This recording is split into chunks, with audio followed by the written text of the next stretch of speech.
रंगईलुंडा block स्तरीय शिशु महोत्सव सुरभि आयोजित।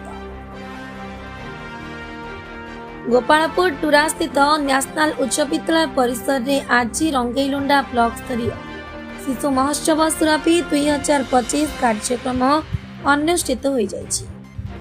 आयोजित उद्घाटनी कार्यक्रम में मुख्य अतिथि रूपे उच्च माध्यमिक शिक्षा निर्देशालय युग्म निर्देशक पवित्र मोहन साहू, स्वतंत्र अतिथि गंजाम जिला परिषदर उपसभापति राजेश्वरी दोरा, सम्मानित अतिथि भाव गोपालपुर कॉलेज अध्यक्ष डॉक्टर रामचंद्र पंडा, नेशनल उच्च विद्यालय प्रधान शिक्षयित्री भारती प्रधान, भूपेन चंद्र महंत और टुरा सरपंच विष्णुप्रिया बेहरा प्रमुख जोगदे प्रदीप प्रज्वलन कर शुभारंभ करते। रंगईलुंडा गोष्ठी शिक्षा अधिकारी देवेंद्र बेहरा सभापतित्व करते।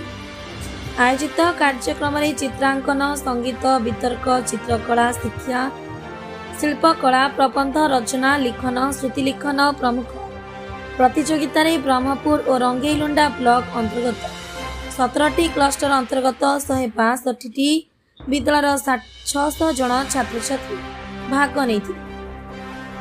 अपराह्न आयोजित उद्यापनी उत्सव में मुख्य वक्ता भाव डॉक्टर कुलमणि ओझा, राज्य खनि इस्पात और वाणिज्य परिवहन मंत्री प्रतिनिधि ब्रजमोहन नाहक, गंगाधर शतपथी, अवसर प्राप्त अध्यक्ष डॉक्टर तारा प्रसाद दास, स्वामीजी सदा शिवानंदजी आचार्य, कोलथी गाँ सरपंच जगमोहन पात्र जोग वृत्ति हासिल करिथिबा छात्र छात्री सील सह प्रमाणपत्र अतिथि मानक द्वारा प्रदान करा जायछि।